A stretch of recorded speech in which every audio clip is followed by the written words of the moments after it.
Hey everybody, this is Perch. Long ago, we were promised a Tom King run of Batman that would go 100 issues. It was an epic run. And Tom King, fresh off of Vision and a lot of awards and a lot of excitement, was being put fast-tracked over to DC, and he was going to be put on Batman. It was going to be a bold new era, taken over for Scott Snyder, which had a fairly celebrated run with Greg Capullo, and it was a big day. So on he went onto Batman and had a pretty, I would say, strong selling for sure, but relatively uneventful run. It didn't have the same kind of literary magic that Vision had, but hey, it was building up to something big. It looks like Batman and Catwoman are actually going to get married, and then of course they did not. And from there, from issue 50, went a bit of a downward spiral to some extent, both in Tom King's psyche and to some extent the sales. Some people have portrayed it as the title fell off a cliff and it stopped selling, and that's not really true. It lost about 20% of its sales, roughly. And it was consistently getting up in the 100,000 mark, and then it was down in the 80s.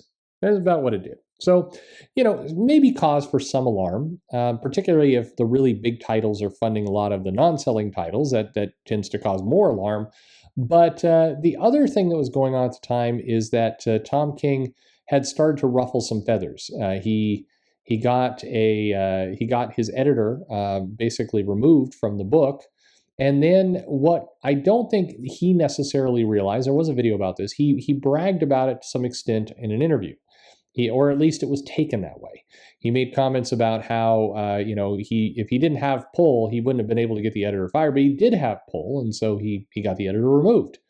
And that got a lot of people upset, Bob Harris being one of them, but others were reportedly not happy about that comment.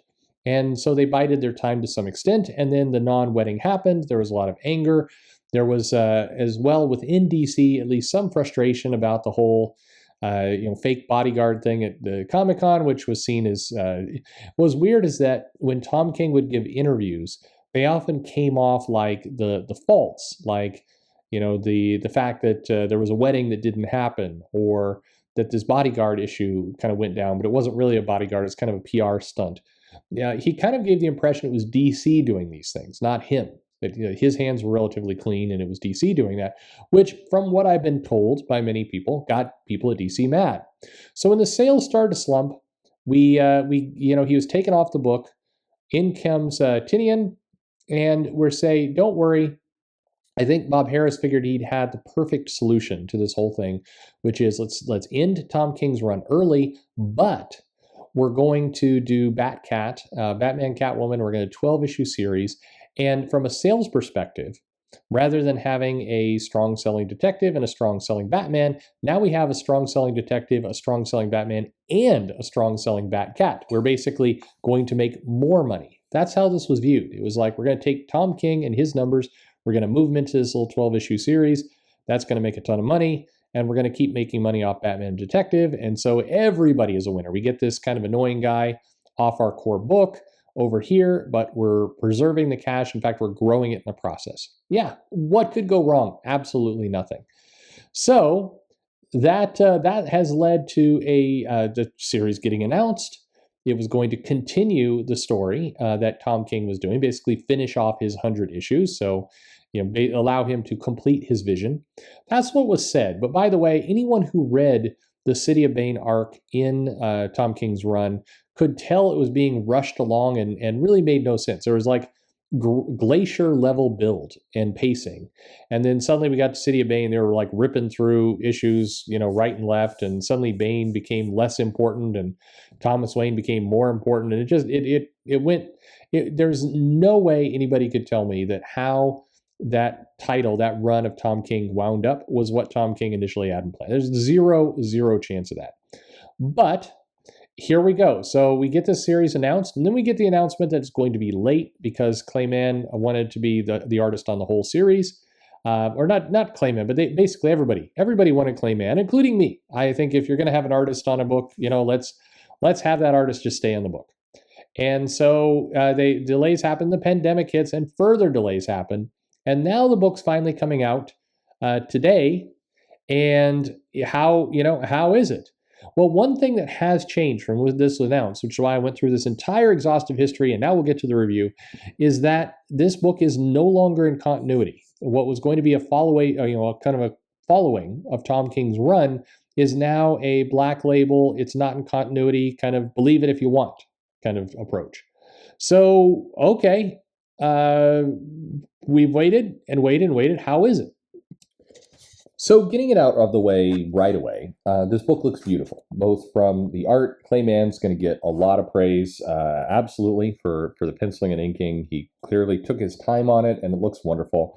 And I think you really have to, again, I think the colorist often gets a short end of the stick. And I'm saying Tomo Mori is our colorist, and absolutely just beautiful colors, really complements the work, the art. It looks really good. This is a very nice looking issue, and hopefully with all the delays and everything that did happen, we can continue to keep this level of quality for the entire series.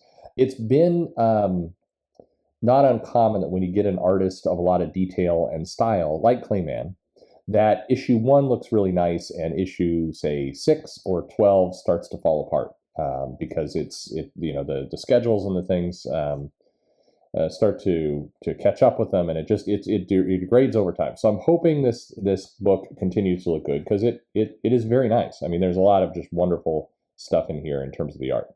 But our book opens up.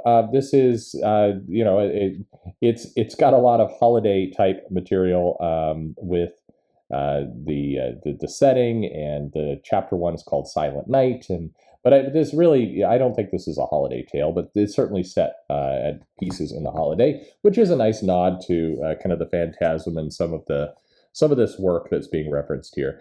Again, this is Black Label, and it is continuing. It does feel like it's continuing Tom King's run, but it also absolutely feels like it's no longer necessarily attached to what's going on in Batman continuity. It's one of those things where it could be, but maybe it's not, or maybe it is, or maybe we won't think about it. So after a brief kind of really nice look at the mansion, what we're assuming is the mansion here, but may not be. It's got the advent calendar, kind of 12 doors that apparently we're going to open for each chapter. So that's clever. It's timely for the holidays. We see an older Catwoman, Selina, who's driving. It's Florida, she's got her gray shawl over the hair, and her classic car. So it's all Florida. Anyway, she's driving somewhere at the mansion. Andrea Beaumont has come to see Bruce, and she's basically telling Bruce, "Hey, I need your help." Andrea is a former girlfriend of Bruce.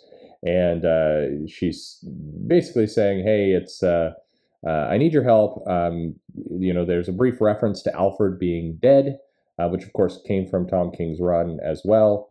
And we get, one of the advanced promos for this comic is Batman and Catwoman are going to do it. That was how Tom King elected to promote this comic. So fairly quickly, we do get a shot of Alfred coming in. But it's unclear. Yeah, I think based on the lipstick, this is Catwoman that he is doing. But based on the placement, it could also be a flashback to him walking in to Bruce and Andrea, because Andrea was dating Bruce at one point, and dating in this context means screwing. But anyway, and there's a little bit of a mystery. Basically, Andrea is looking for her son. Her son is missing, and she needs Bruce's help to find her son. At this point, Bruce and Catwoman are dating. This comic fluidly goes between at least 3 different timelines, and potentially maybe more. I don't know. There's 3 timelines and maybe flashbacks within those timelines. It's hard to say, but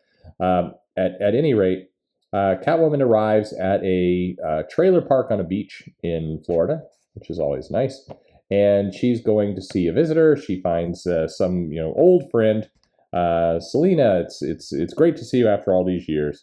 But we catch up in what I'm going to call current time, which is Batman and Catwoman are working together to try and find this missing son of Andrea. So as we go, we get a little bit of dialogue back and forth about that the Joker survived, and she survived. There was didn't she die in a fire with the Joker, which is referencing the animated film a little bit. It's nice to bring that in. I give it credit. It's good to kind of shove that back into continuity on some level. So at any rate, they're on the rooftops. There's a lot of kissing going on. Maybe some sex again. There's are they doing it? There's two potential moments here.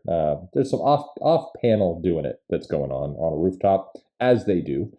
And meanwhile, in the future, Selena is catching up with this mysterious person that she's come to look for. They're having some back and forth. They clearly both know about Bruce. They're talking about the grandkids. Nathan and his family. She's referencing Helena, who's the daughter, of course, of Batman, Catwoman, and she's found a nice woman to date. And back in the present, Batman and Catwoman are still searching for this missing child. They've gone to see the Sewer King, and the Sewer King, as Batman villains do, attacks them with alligators, and they're having to kind of fend that all off. We then skip to a meeting between Catwoman and the Joker, where and it's unclear exactly what timeline this is, but basically we're getting to this kind of familiar relationship between the two. It appears this is in current time, although there may be a few shenanigans going on with the timeline. But at any rate, they're going back and forth, and that leads us to kind of this continual chase to find this kid. And eventually they do find this kid kind of in a homeless encampment underneath a bridge, clearly Jokerized, has the grin, and this sets up one of the mysteries. And they ask Andrea, they said he was looking for his father. Andrea, where is his father? And Andrea says the father is dead. Now, the mystery here is the father Bruce, potentially? It might be. This could be Bruce's kid. Probably not, but maybe that's maybe part of the mystery that's going on here. But there is some more back and forth between Catwoman and the Joker around this isn't who you are. He's kind of always in her ear. This isn't who you are. You're not this person who dates Bruce. You're not in this relationship, which was one of the lines that kept coming up in Tom King's Batman run. But that's more or less fine. So at any rate, so in the future, Selena delivers the news to this mysterious person she's gone to meet in Florida, saying, Batman's dead. He's kind of crushed by that news. We go back and forth a little bit with that. We get another scene, potentially, of Catwoman who's showing up in some underwear, some fancy underwear to do Bruce. So potentially three doing it moments in this comic. Again, it's weird to view a comic that way, but hey, that's how Tom King decided to sell it, so okay. At any rate, as they're having this conversation in the future, Selena takes off the glasses and the wig, and this guy she's been talking to all this time is the Joker, who's old and I guess retired in Florida, which is where Jokers go. Sure, why not? Then we move to a graveyard where a grave is being kind of dug up for Victoria Beaumont, and it's Andrea Beaumont has pulled out the Phantasm costume, and then she's gone back to her apartment. She's sitting on the bed with her shovel. It's going to get dirt all over the carpet.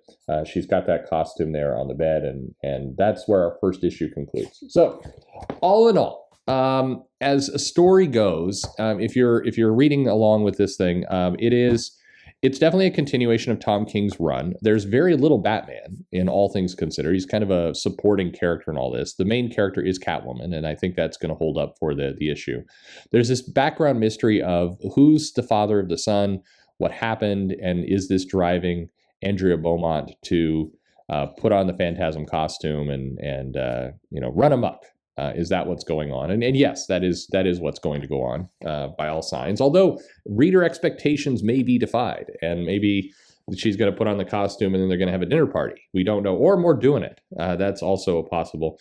No one's asked Tom King if there's doing it in issue number 2, so we don't know that answer yet. We'll stay glued to Twitter to find that out. But it's showing there's a little bit of a tease that Catwoman's talking about this woman who's your first love. that she became a killer vigilante, as sometimes happens. There's probably some duality between somebody who dates Bruce, who becomes this kind of killer vigilante bad guy, bad woman, I guess, and Catwoman, who was a bad guy, bad woman, who then kind of comes to the side of the angels with Bruce.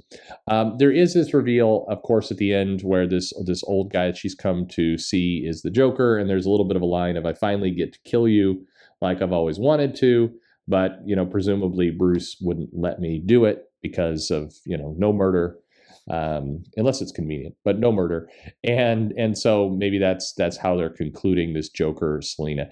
It is very much a Joker Selina Bruce kind of triangle story to some extent, and then we've got Andrea Bromont in here to kind of drive the plot along and mess some things up. Very, very nice looking comic.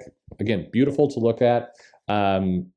It doesn't have a lot of the Tom King kind of classic tropes, but they're coming. Invariably, they'll be there sooner or later. And it's it's fine as a comic. I think it's probably going to, if you're a fan of Tom King's run, it's going to feel like a nice continuation of Tom King's run. If you hated Tom King's run, it's going to be nonsense that you'll be able to easily ignore. And that's probably what you've got. And it looks absolutely beautiful. So it'll be a nice collected in a hardcover edition for people to stare at. In terms of an actual story, it's the journey, not the destination, which is, I think, going to be the quote for the cover of this comic. I don't know. There's not a lot of meat here for people to get really outraged about. I'm sure that the mention of Helena being gay will get some people crazy, but in general, it just is what it is. This comic is neither the big controversial gut punch that you've come to expect from Tom King, nor is it particularly a stunning revelation for the ages of a story. But it's only issue 1, so it has lots of room to go in either direction. But what do you think? Did you like the comic? Are you in for Batcat? Are you glad to see this run of Tom King's finally concluded? Let me know in the comments below. Like, subscribe, click the bell for notifications. But most importantly, thanks for listening.